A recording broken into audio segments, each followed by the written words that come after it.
Só que antes de falar aí sobre o pêndulo simples que você vê aqui, eu quero entrar em alguns conceitos que são importantíssimos para a compreensão desse fenômeno.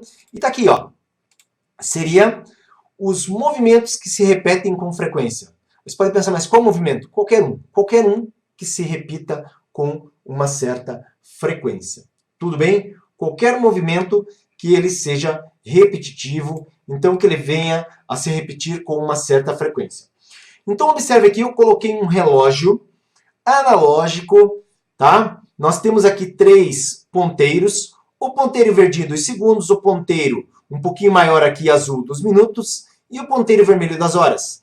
Eu trago aqui algumas informações que todo mundo sabe, ou grande parte das pessoas conhece a respeito de relógios analógicos. Então, por exemplo, quando a gente pega o ponteiro verde, e isso é um movimento repetitivo, nós sabemos que uma volta completa demora 60 segundos. Então, uma volta completa demora 60 segundos. Tenho certeza que você concorda comigo. E que nós teremos em 1 hora 60 voltas desse ponteiro 2 segundos. Por quê? Porque cada volta completa é 1 minuto. E 1 hora tem 60 minutos. Então, são 60 voltas desse ponteiro em 1 hora. Observe aqui que uma volta completa, agora do ponteiro azul. Ó, o ponteiro azul é o ponteiro dos minutos. Uma volta completa em 1 hora. E em um dia nós teremos de ter esse ponteiro dos minutos dando 24 voltas. Tá? 24 voltas. Agora, observe aqui, ó, o ponteiro das horas. Uma volta completa em 12 horas e 2 voltas sendo realizadas em um dia. Tá? Agora, observa aqui, eu coloquei em verde relativo ao meu ponteiro verde, azul relativo a azul, vermelho relativo a vermelho. Mas a primeira frase ou a primeira afirmação está associada com o conceito de período. E o período é o tempo gasto em uma volta ou uma oscilação completa. Então, por exemplo, uma volta completa demora 60 segundos. Então, o período aqui é de 60 segundos. A segunda informação seria informação a respeito da frequência. E o que é a frequência? É o número de oscilações em uma unidade de tempo. Essa uma unidade de tempo pode ser 1 minuto, pode ser 1 segundo, pode ser um dia, pode ser uma semana, mas uma unidade. Então, observa aqui, ó, 60 voltas em 1 hora. A frequência, então, é 60 voltas por hora. Olha o ponteiro azul. Uma volta completa em 1 hora. Quer dizer, o período, então, é de, no caso, 1 hora. Tá? Porque ele dá, nesse tempo de 1 hora, o tempo gasto, em uma volta, então, 1 hora. Agora a frequência, 24 voltas em um dia. Ó, unidade de tempo, dia, a frequência é 24 voltas por dia. O número de oscilações ou de voltas que ocorreram. Quanto ao ponteiro vermelho, a primeira afirmação seria a respeito do período.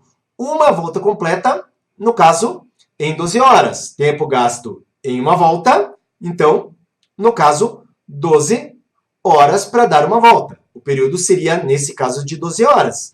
Enquanto a frequência seria quantas voltas ocorreram em uma unidade de tempo. Qual unidade? Pode ser qualquer uma, segundo, minuto, desde que seja uma. Nesse caso, um dia foram 2 voltas. Frequência, 2 voltas por dia. E aí, galera, fácil esse conceito? Isso não é novidade. A gente já viu a aula sobre movimento circular uniforme. Eu trouxe de volta esse conceito de período e frequência. Eles são importantíssimos para o conceito que a gente vai estudar agora. Tá? Se isso ficou bem compreendido, coloca um ok para mim aí, eu acho justo. Vai lá, coloca um ok aí, coloca um ok se você entendeu. Se você não entendeu, escreve aí que você não entendeu e eu vou explicar isso aí direitinho, tá? Então a gente volta, não tem problema nenhum, mas eu quero que você saia daqui sabendo o que eu estou explicando. Vamos lá. Não tenha vergonha, coloca um ok aí que você entendeu, tá? Se realmente entendeu. Mas vamos lá. Agora eu posso falar sobre pêndulo simples. Então, O pêndulo simples corresponde aqui, ó. Obrigado, Thiago. Entendido, então? Beleza. Olha só. Eu tenho aqui uma corda. Eu tenho aqui uma massa na extremidade. Essa corda aqui pode estar presa no teto, por exemplo. E eu tenho aqui essa massa oscilando. Então, nós temos duas posições extremas. E o pêndulo simples é fácil aqui imaginar esse movimento em que ele é abandonado de um extremo a partir do repouso, aí ele vai até o outro extremo e ele retorna, certo? Então, o que acontece? Quando ele parte de um extremo, ele parte do repouso, sua velocidade aqui é nula. Quando ele chega no outro extremo, o que acontece? Ele para porque ele vai retornar, então nesse outro extremo a velocidade também é nula.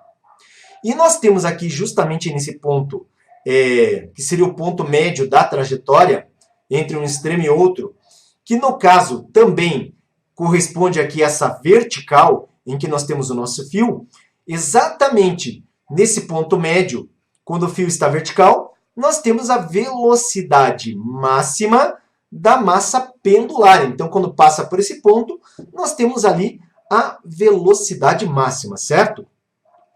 Agora, veja, eu comentava ali, a respeito do Galileu, sobre a ideia de amplitude. Amplitude, gente, é essa medida que vai do ponto central até uma das extremidades. Então, ó, do ponto central até a extremidade direita é a amplitude do movimento, do ponto central até a extremidade esquerda é a amplitude. Tanto para a esquerda quanto para a direita, nós temos exatamente a mesma medida. Isso aqui é medido em centímetros ou medido em metros, mas temos aqui a nossa amplitude de oscilação, certo? Agora observa o seguinte, qual é o período de oscilação de um pêndulo? Nós temos aqui uma equação, que é a equação do período do pêndulo simples.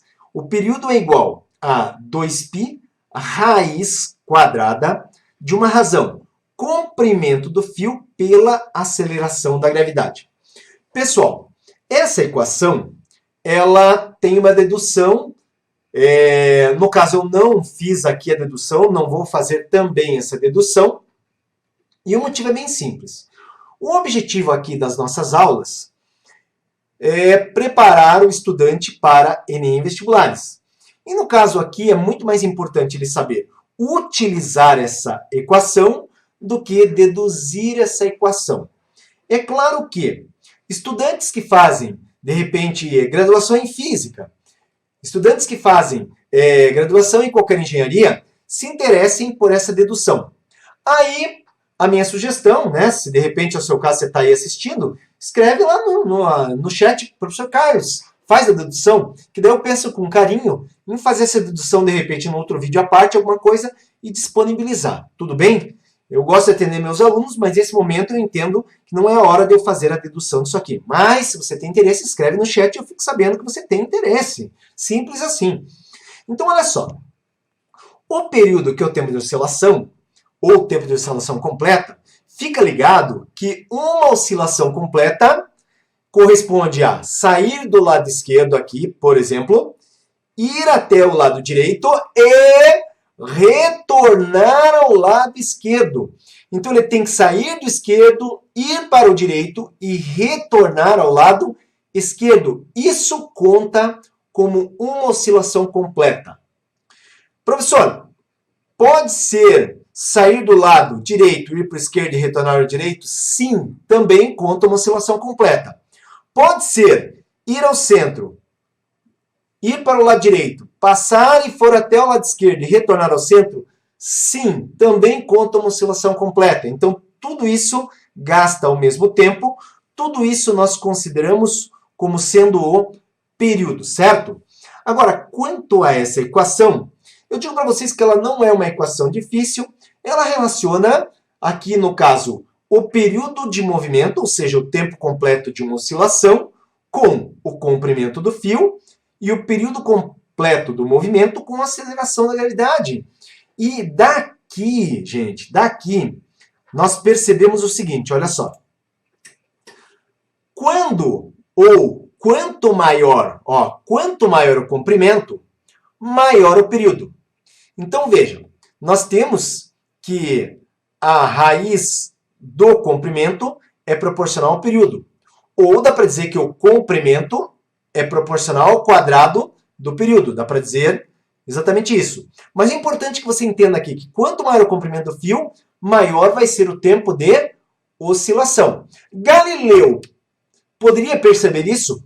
Poderia somente se os lustres tivessem mais lustres na igreja e esses lustres tivessem comprimentos diferentes. Aí ele conseguia, mas essa informação eu não tenho para dizer para vocês. Mas se tinham diferentes lustres com o fio em comprimentos diferentes, Galileu, então nessa época também percebeu, é que não tenho essa informação lá nos livros, ali não fala. Mas ele teria percebido então que quanto maior o comprimento, maior o período, ou quanto menor o comprimento, menor o período. Então, tá até dando um quadro, sabe por quê? Porque é importante você saber disso, beleza?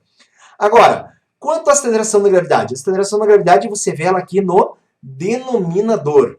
E isso significa que ela é inversamente proporcional ao quadrado do período. O que significa isso? Que quando aumenta, ou quanto maior a aceleração da gravidade, menor é o período de oscilação. E aqui, ó, quanto menor a aceleração da gravidade, maior o período de oscilação. Então, exemplificando essa questão aqui, certo? Se tivesse como a gente levar um pêndulo para Júpiter. Júpiter tem uma aceleração da gravidade que é maior do que da Terra. Então, com uma aceleração da gravidade maior, se nós pegássemos um pêndulo comparado, né, com aqui na Terra, o que ia acontecer? Lá em Júpiter a gravidade seria maior e nós teríamos um tempo de oscilação menor. O que significa que, para ir de uma extremidade à outra e retornar, ia gastar menos tempo. O pêndulo oscilaria mais rapidamente. Agora, se a gente pega um local de aceleração da gravidade menor, onde? Na Lua. Leva o mesmo pêndulo que levou lá para Júpiter, leva para a Lua. O que vai acontecer? Vai aumentar o período de oscilação. Isso significa que para sair da esquerda, ir até a direita e retornar à esquerda, o que aconteceria? Gastaria na Lua mais tempo do que na Terra, por exemplo. Em Júpiter, gastaria menos tempo do que na Terra.